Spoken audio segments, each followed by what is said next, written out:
नमस्कार, मैं हूँ आदित्य पांडे। आपका स्वागत है नो न्यूज़ के न्यूज़ रैप में। अमेरिका की धमकियाँ और बातचीत की कोशिश दोनों जारी हैं, लेकिन ईरान अब एक रुख पर पहुँच चुका है कि उसे लड़ाई कर ही लेनी है, पूरी कर लेनी है और ये पूरा ईरान का फैसला नहीं है। इसमें 2 धड़े हैं, जिसमें से एक धड़ा अमेरिका की शर्तें लगभग मान चुका था, मानने को तैयार है।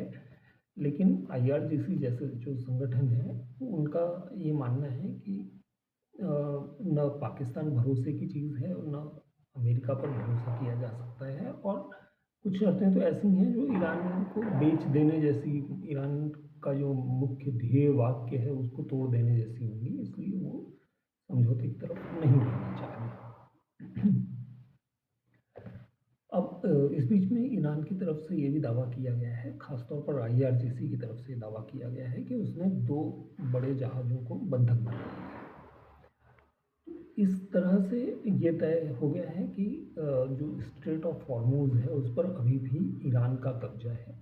दरअसल जो सबसे संकरा वाला हिस्सा है, वहाँ पर ही सबसे ज़्यादा मुश्किल है, क्योंकि वहाँ पर जिसका कब्जा है वो सारी चीज़ें रेगुलेट कर सकता है और अमेरिकी आर्मी जो है, नेवल फोर्स जो है, वो अभी वहाँ से काफ़ी दूर है। इस बीच में एक और खबर ये है कि अमेरिकी नेवल फोर्स के चीफ ने इस्तीफ़ा भी दे दिया।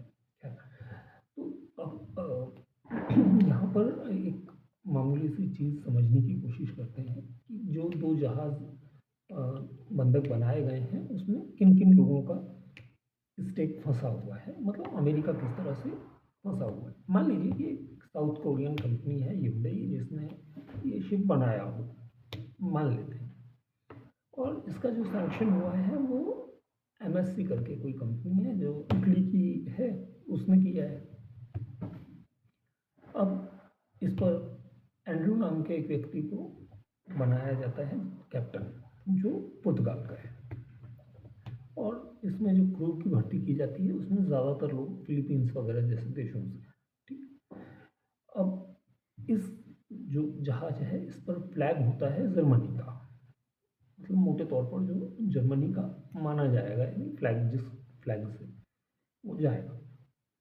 इसके बाद में इसमें जो ईंधन भरा हुआ है वो ईरान से लिया गया है, मतलब वो ईरान का। इस जहाज को खरीदने वाला जो है वो दुबई में बैठा हुआ है और इसमें जो इंश्योरेंस कंपनी है वो नीदरलैंड की है ना। फिर जो ट्रेडर है वो ताइवान में कहीं बैठा हुआ है। फिर उसका जो इन्वेस्टर्स हैं वो सिंगापुर या मॉरिशस में कहीं पर वहाँ बैठे हैं। तेल खरीदा है भारत के रिलायंस ने, और भारत का नाम इसलिए नहीं आएगा क्योंकि ये निजी कंपनी है और ये ईओयू में आती है।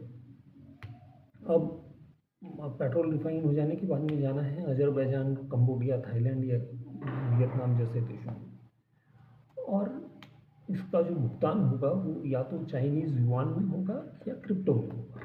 अब आप समझिए कि ये एक सिर्फ उदाहरण है कि एक जहाज़ यदि पकड़ा जाता है तो उससे कितने देशों की अर्थव्यवस्था पर असर पड़ता है।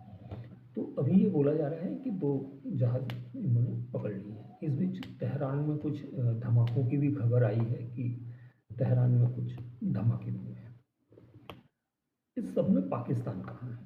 इस सब में पाकिस्तान की हालत ये है कि उसने 2 शहर जो हैं इस उम्मीद में बंद कर रखे हैं कि शायद वेंस आ जाएँ, शायद ईरान बातचीत को तैयार हो जाए। दोनों वेंस तो हवाई जहाज़ पर ही नहीं चढ़े, हालाँकि उन्हें पहुँचना था। ईरान ने आने से मना कर दिया, लेकिन इस्लामाबाद अभी भी बंद पड़ा हुआ है। अब यदि इसे खोल दिया जाता है तो मुनीर साहब को ये लग रहा है कि अ, हमारी तो पूरी, मतलब मान लिया जाएगा कि बातचीत की कोई संभावना ही खत्म होगी, इसलिए इस्लामाबाद में जो लोग हैं उनको परेशान किया जा रहा है। तो इन सब सारी चीज़ों के बीच में सबसे ज़्यादा बुरी हालत जो होनी है, जो पहले दिन से हम कह रहे हैं, जिस दिन इसने समझौते के लिए मध्यस्थता की बात की थी, उस दिन से हम यही कह रहे हैं कि इस पूरे एपिसोड में सबसे ज़्यादा बुरी हालत यदि किसी की होनी है तो वो पाकिस्तान की होनी है, ये तय मान कर चलिए। और यदि युद्ध शुरू होता है, यूएई की तरफ से पाकिस्तान को लड़ना पड़ता है, तो वो ईरान पर बमबारी करनी होगी, यहाँ तक की स्थिति है। देखते हैं और भी